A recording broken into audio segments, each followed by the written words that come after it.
Olá, tudo bem? Hoje vamos falar um pouquinho de alguns conceitos básicos de processo civil, tá? Na verdade, são conceitos primordiais de processo civil, que é o conceito de processo. Ou então a gente vai falar um pouquinho do que é processo, o que é procedimento, como que funciona isso dentro do processo civil. Para poder chegar nesse ponto, a gente tem que ter alguns pressupostos que é entender como funciona a ação, como que funciona a exceção, tá? E como que é a regra de competência, jurisdição. Então, só para a gente entender melhor. Toda vez que alguém tem algum problema com outra pessoa, tem um conflito entre duas pessoas e esse conflito tem uma resistência, a gente tem uma lide. Toda vez que a gente tem uma lide, a gente precisa da ação estatal para poder resolver ela. Tá? Via de regra, a gente precisa de uma ação estatal para resolver. Porque só o Estado é o detentor da jurisdição. Só o Estado consegue resolver os conflitos com a aplicação da jurisdição, se impor e resolver o conflito. Tá? Ótimo. Então vamos lá. Então, a partir desse momento, a parte precisa provocar o Estado. Como que ela provoca o Estado? Através do uso do seu direito de ação. Provocou o Estado projeta esse direito de ação exercido, essa lide em face do réu. Ele pega lá a bola e fala assim, ó, estão reclamando de você aí, joga lá pro réu, tá? E o réu que se defenda. Aí o réu faz isso como? Através do exercício do direito de exceção, tá? Que é a sua defesa, em linhas gerais, certo? A partir desse momento em que houve o ingresso da ação, houve a provocação da atividade jurisdicional por meio da ação, o Estado tem que prestar jurisdição. E como que o Estado presta essa jurisdição? Através do processo, tá? Então, vamos para uma definição de processo. Processo é a marcha organizada de atos voltados para a prestação jurisdicional em resolução da lide. Ótimo, maravilha, entendemos tudo. O que é lide? Tá? Bom, gente, lide é o conflito de interesses qualificado por uma pretensão resistida. Ou seja, não basta que Joãozinho e Manezinho estejam brigando.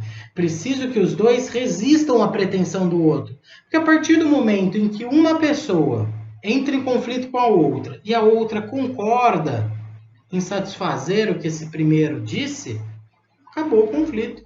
Tá? Eu já não tenho mais uma lide. Por quê? Porque não tem uma resistência. Então eu preciso ter esse conflito, esse choque de interesses, e eu preciso que as partes não estejam em acordo, porque se as partes fizerem acordo, eu não tenho lead, tá? Ótimo, então nasceu o meu conflito. Nasceu o meu conflito. A partir desse momento, o Estado está lá quietinho. O Estado ele fica sempre lá quietinho, dormindo lá no cantinho dele, até que alguém provoque ele. Ou seja, o Estado ele está numa inércia jurisdicional, vem o autor e provoca esse Estado através do seu direito de ação. Então, o Estado começa a prestar aquela atividade jurisdicional, tá? Então ele começa com uma prestação jurisdicional. Essa prestação jurisdicional, ela se desenvolve por impulso oficial, ou seja, o Estado, por força motriz própria, ele começa a perseguir os atos do processo ou fazer os atos necessários para a solução da lide, tá? Ele vai tentar a produção de provas, vai ouvir as partes, ele vai conduzir tudo para poder solucionar aquele conflito. Por isso que a gente fala que o processo é uma marcha, tá? Porque ele vem do impulso oficial, ele continua caminhando, ele nunca para, ele caminha, caminha, caminha, caminha, tá? Pode caminhar devagar, mas ele caminha, tá? A ideia da marcha é justamente essa, é uma continuidade. Essa sequência de atos, ela está em movimento, ela não para. Eu não fico parado num ato. Todos os atos eles começam e eles se desenvolvem durante um certo prazo, tá? Eles têm um lapso temporal. Tudo bem? Bom, maravilha. Então a gente tem uma marcha organizada de atos voltados para a prestação jurisdicional. Daí a gente puxa também a característica de instrumentalidade do processo. O que significa dizer que o processo ele é um instrumento?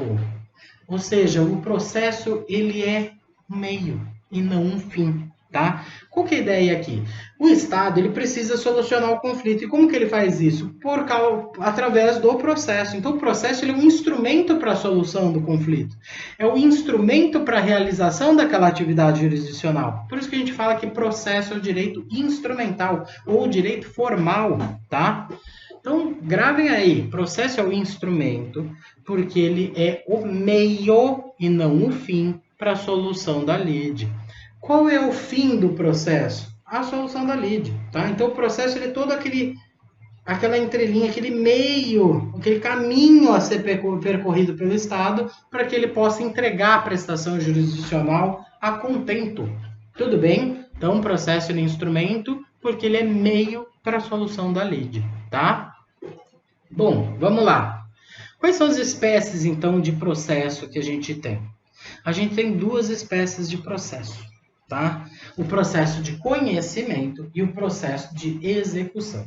No processo de conhecimento, tá? A gente tem aquela atividade jurisdicional para reconhecer a existência do direito de alguém. Então, eu vou falar se o autor ou o réu tem direito ao que estão falando. Então, você tem direito. Aí eu reconheço a sua atitude. Você está correto, você está errado. Certo? Ótimo. Reconheci o direito, depois eu tenho um outro processo, que é o processo de execução, que serve justamente para satisfazer o direito. Não adianta eu falar para o autor, você merece indenização. E acabou aí. Aí ele pega o quê? Pega a sentença, põe na parede, aí faz um quadrinho bonito assim, ó. Isso aqui é uma sentença, isso aqui é outra sentença. Mentira, tá? São diplomas. Tá? Mas seria, faça um quadrinho? Mantém um quadrinho, por acaso? Não, claro que não. Eu pego aquela sentença e falo, juiz, eu quero isso aqui que você me deu. E o juiz, através do processo de execução, vai forçar aquele réu ou aquele devedor, agora o executado, a satisfazer a obrigação, tá? Não necessariamente o réu, tá? Pode ser o autor também, o condenado, tá? Tudo bem? Tudo bem, maravilha.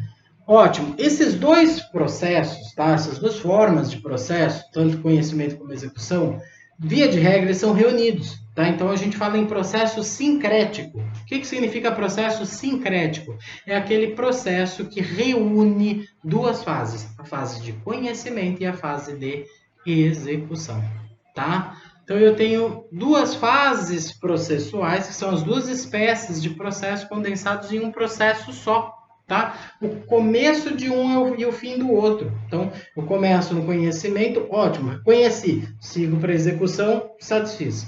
Certo? É super tranquilo. O que significa dizer que o processo é sincrético? Significa que ele reúne as fases de conhecimento e execução em um único processo, tá? Em um único procedimento. Beleza? Valeu, gente! Vamos lá, seguindo aí. Processo e procedimento. Estou toda hora falando processo, estou toda hora falando procedimento. Dois conceitos aí que ficam aparecendo o tempo inteiro, mas são completamente diferentes e intimamente ligados. Tanto são ligados que no conceito de processo, a gente falou do conceito de procedimento e você nem percebeu, tá? Por quê? O que isso fala? Vamos lá. Conceito de processo. Marcha organizada de atos. Opa, parou aí. Organizada de atos. O que a gente tem? Um monte de ato processual, ou seja, a prática de atividades pelas partes e pelo juízo, tá? Então, uma hora uma parte fala, uma hora outra parte fala, uma hora o juízo fala, e isso tem que ter uma ordem, porque sem ordem o processo não anda, o processo fica perdido, fica uma bagunça. Fazer um processo significa impor ordem, tá? Impor ordem para que o juiz consiga solucionar a lide, tá? Então, vamos lá. Quando a gente fala em procedimento, a gente está falando da forma como eu organizo esses atos. Se esses atos vão ocorrer num tempo mais longo, num tempo mais curto, se o ato existe, se o ato não existe, se eu produzo aquele tipo de prova, se eu não produzo aquele tipo de prova, se eu faço todos os atos em audiência, se eu não faço todos os atos em audiência, faço tudo por petição, tá? Quem vai falar isso para mim é o procedimento. Então, o procedimento é a forma de organização dos atos processuais. Tá? É a coisa mais simples do planeta, tá? Não dá para errar. Então a gente tem que memorizar. Isso tem que estar dentro da cabeça de vocês para sempre. Nunca mais vocês podem esquecer. Tudo bem? Então vamos lá. Processo é a marcha organizada de atos para a solução da lide. Beleza? Tudo tranquilinho. Marcha organizada, organização de atos é o procedimento. Forma de organização é o procedimento. Tudo bem? Ótimo. No processo civil a gente tem 3 ritos ou 3 procedimentos, tá? Primeiro procedimento é o procedimento comum, é o padrãozão do CPC, tá? Começa lá no 319, mais ou menos, e segue, vai embora, perdido na vida, tá? Procedimento comum é o procedimento base, é o procedimento padrão. Teoricamente é o mais longo e o mais completo dos procedimentos, tá? Depois vem o procedimento sumaríssimo. O procedimento sumaríssimo não é previsto no CPC, ele é previsto na Lei 9.099, o procedimento dos juizados especiais cíveis, para causas de menor complexidade, tá? Então, quando a causa ela é mais simples, não demanda uma perícia, não demanda uma tormentação maior, o juiz consegue resolver aquilo mais rápido, vai para o juizado, tem até um valor menor essa causa. É o pequenas causas, vulgo pequenas causas. Termo horroroso, tá? Não se usa mais pequenas causas porque não existe causa pequena. Pode existir uma causa de valor econômico pequeno, mas a causa nunca é pequena porque quem está envolvido no conflito não sente que aquela causa é ínfima ou que aquela causa é menor que qualquer outra, tá? Então, a ideia de pequenas causas deve ser eliminada da cabeça de vocês. Vocês só devem gravar que são causas de solução mais simples, tá? Litígios menos complexos, mas igualmente importantes, certo? Maravilha. Ótimo, isso é tudo regido pela lei do juizado especial, a gente nem vai ficar falando muito nisso. Procedimentos especiais, é o terceiro tipo de procedimento que a gente tem. Os procedimentos especiais, eles vêm tanto no CPC como em legislação esparsa. O que é legislação esparsa, professor? Meu Deus do céu, eu estou perdido, é muito conceito, eu vou enlouquecer. Não, não vai. Calma. Legislação esparsa é aquela legislação que não está codificada, tá? Então a gente tem o CPC, Código de Processo Civil, tá?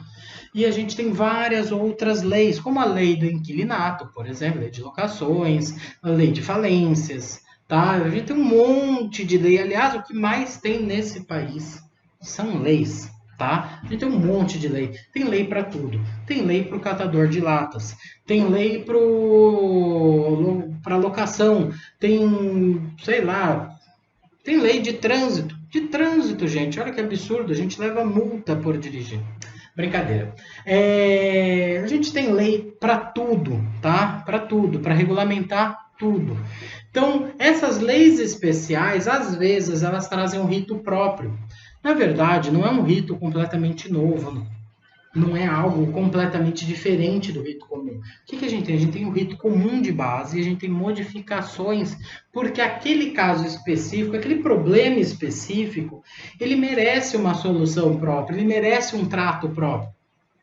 Vou dar um exemplo para vocês, tá? A lei de locações, ela traz um rito especial, tá? Para ação de despejo, por exemplo, por falta de pagamento. E dentro desse rito especial, ele traz a possibilidade de despejo liminar, tá? Esse despejo liminar ele vem a partir de uma caução.